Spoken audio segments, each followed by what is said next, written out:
In this video, I will show how to create drop cache in Microsoft Word document like this.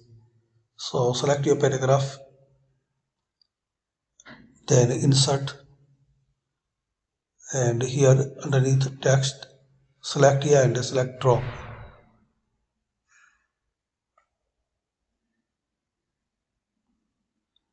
And once you select drop cap options, so there are options for position like dropped or in margin.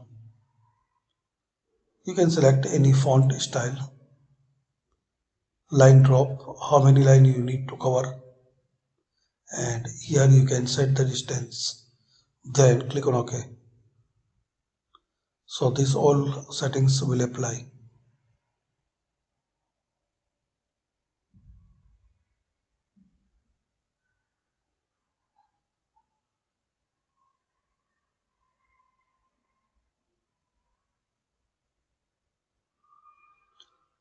So thanks for watching. Comment this video useful for you.